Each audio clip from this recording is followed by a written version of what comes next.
ఈ అమెరికా పాప వల్ల దీని పాపము బండారము మొత్తం బట్టబయలైంది. ఇది వదిన గారు, ప్రమాణ పూర్తిగా జరిగింది ఇది. పెద్దరిక ఉందని నోటికెంతొస్తే అంత వాగడం మంచిది కాదని చెప్పండి అత్త. లేదంటే ఇందాక నా కొడుకు చేసిన పని ఇప్పుడు నేను చేయాల్సి వస్తుంది. ఏమ్మా, నువ్వు కూడా కొడతావా? కొట్టు. ఆ కులం చెడిన దానికోసం, వంశ నాశనానికి పాల్పడ్డ కళంకితురాల కోసం ఈ ఇంటి మనిషినే కొడతావా? కొట్టమ్మా, కొట్టు. ఆపండి ఆపండి ఆపండి ఆపండి. ఎలాంటి ఇంట్లో ఎలాంటి మాటలు వినబడుతున్నాయి? అనడానికి మీకు సిగ్గు లేకపోయినా వినడానికి నాకు అవమానంగా ఉంది.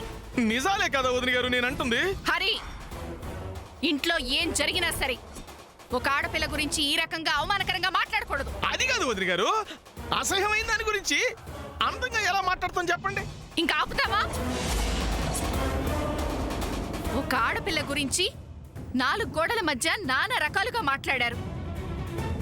ఇది బయటకు పొక్కి బయటున్న సమాజం కూడా తన గురించి చెడుగా మాట్లాడటం మొదలు పెడితే అది మన కుటుంబ గౌరవాన్ని, పరువు మర్యాదల్ని ఎలా నాశనం చేస్తుందో నీకు తెలుసు, మనందరికీ తెలుసు.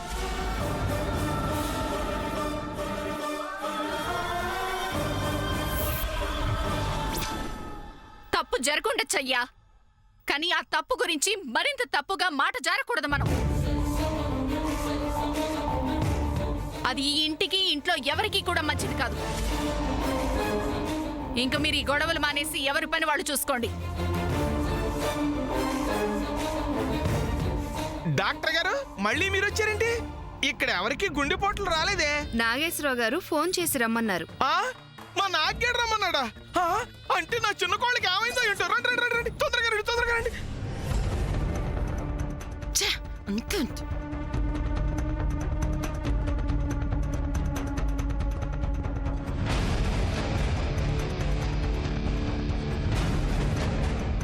నువ్వు లోపలికి పద Shyam.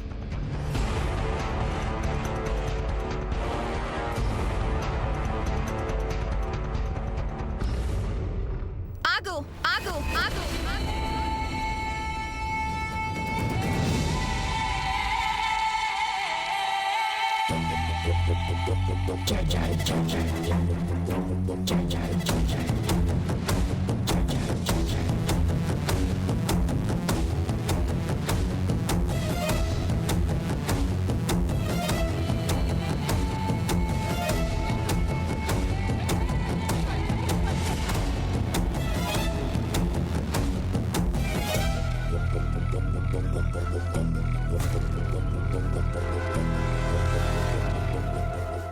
So, devil is back, huh?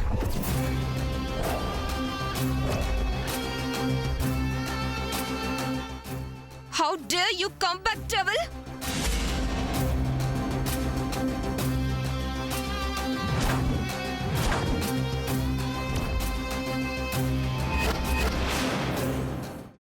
అమ్మా, అలాంటి వాళ్ళది నిజమైన ప్రేమ కాదు, అది వ్యామోహం.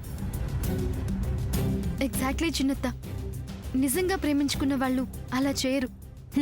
ఎంత మనసు విరిగిపోతే కన్న కూతుర్ని పట్టుకొని మా దృష్టిలో చచ్చిపోయా ఉంటుందా తల్లి? అది సరే అమ్మా, తన కూతురుతో తన మాట అనేటప్పుడు ఆమె మాటల్లో వ్యథ, కళ్ళల్లో బాధ గమనించావమ్మా? పెద్దబాబుకు బర్త్డే విషెస్ చెప్పు కూడా వెళ్ళాం కదా. ఊరికే ఎలా కాలిపోతుంది? మంట పెడితేనో పడితేనో తగలబడుతుంది.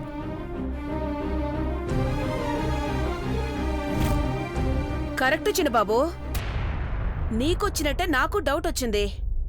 పార్వతే షర్టును తగలబెట్టిందనుకుంటా.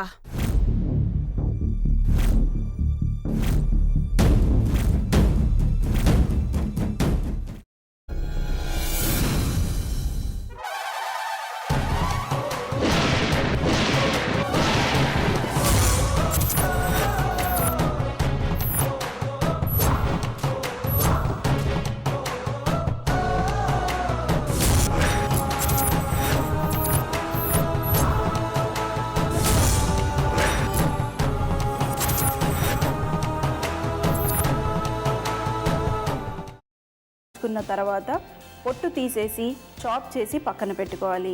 ఒక ప్యాన్లో కొద్దిగా నూనె వేడి చేసి అందులో ఆవాలు, మినప్పప్పు, శనగపప్పు, కరివేపాకు, సన్నగా తరిగి పెట్టుకున్న ఉల్లిపాయలు వేసుకుని 1 నిమిషం పాటు వేయించుకోవాలి. ఆ తర్వాత కాల్చి కట్ చేసి పెట్టుకున్న వంకాయని కూడా అందులో వేసుకుని బాగా మిక్స్ చేసి బౌల్లోకి ట్రాన్స్ఫర్ చేసుకుని అందులో తగినంత చిక్కటి పెరుగు లేదా పల్చటి పెరుగు వేసుకుని మిక్స్ చేసి అన్నంతో కానివ్వండి, చపాతీతో కానివ్వండి సర్వ్ చేసినా చాలా బాగుంటుంది.